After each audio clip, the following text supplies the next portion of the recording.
Hey, it's Abdul.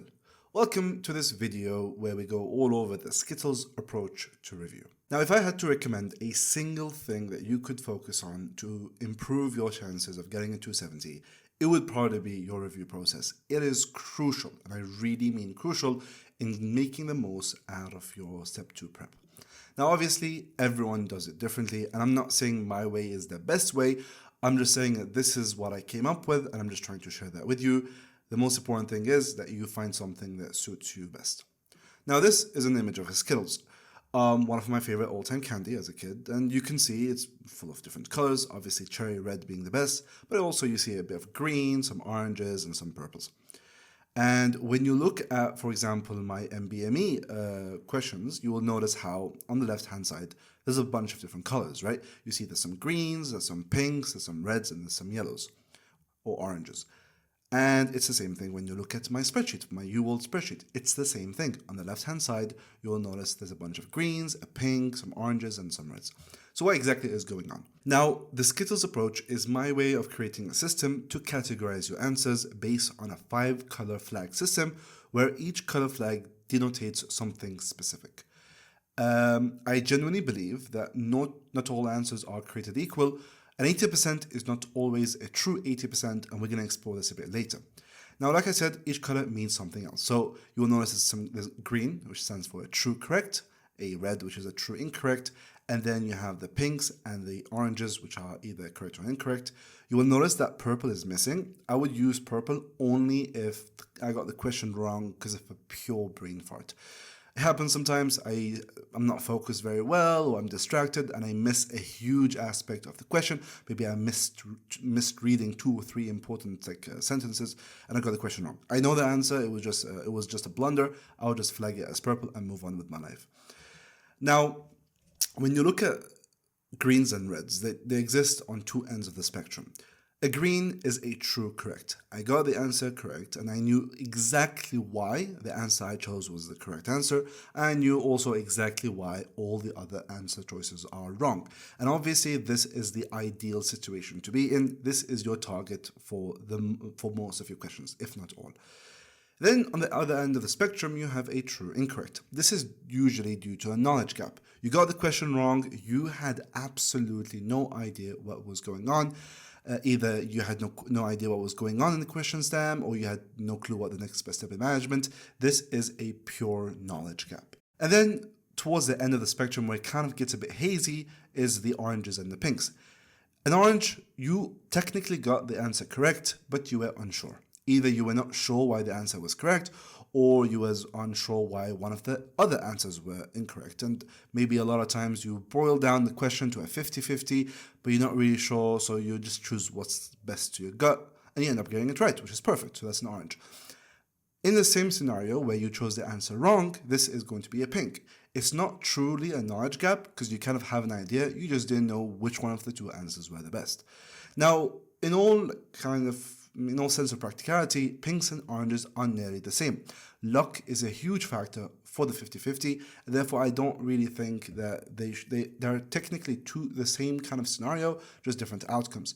And the reason why I think of them as the same is because a pink could always be an orange on a good day, and an orange could be a pink on a bad day. Luck becomes a very huge factor, so I feel that they are not optimal at all. Now, the skill approach also is very important in determining how to improve scores.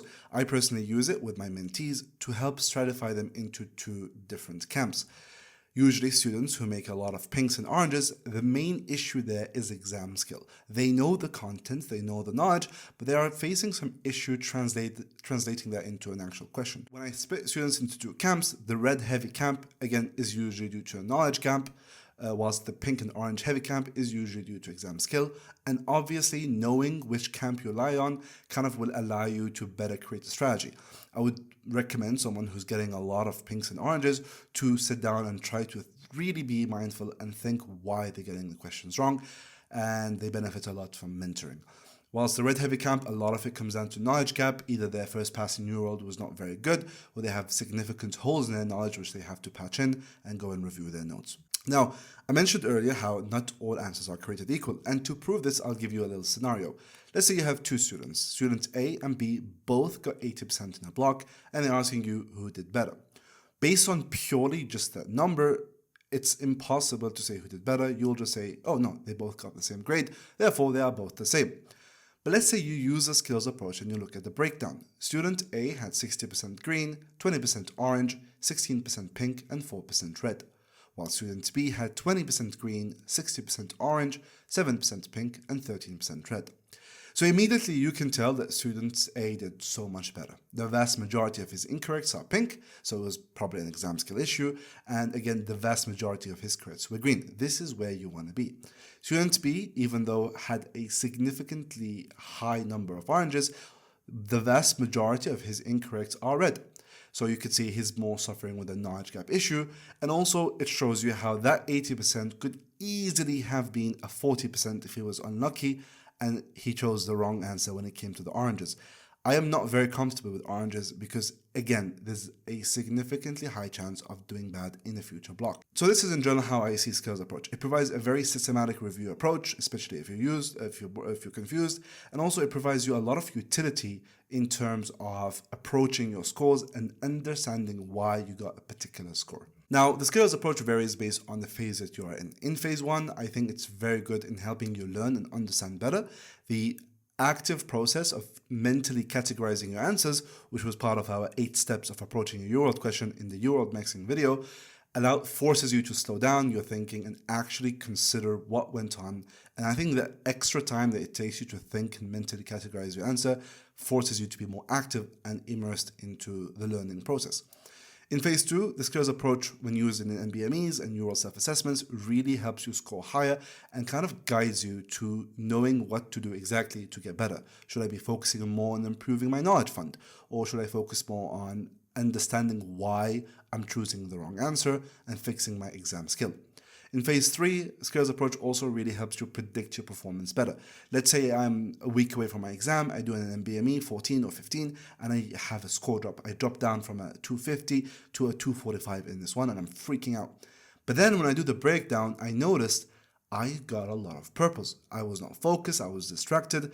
That would immediately help you to determine that actually that 240 is not an actual score drop. You were just unlucky and you shouldn't be stressing that much. Anywho, that's it for the skill approach. I hope you found this video helpful, and I do think it's one of the most important videos in this playlist just because it's so high yield and brings so much value when employed in your own journey.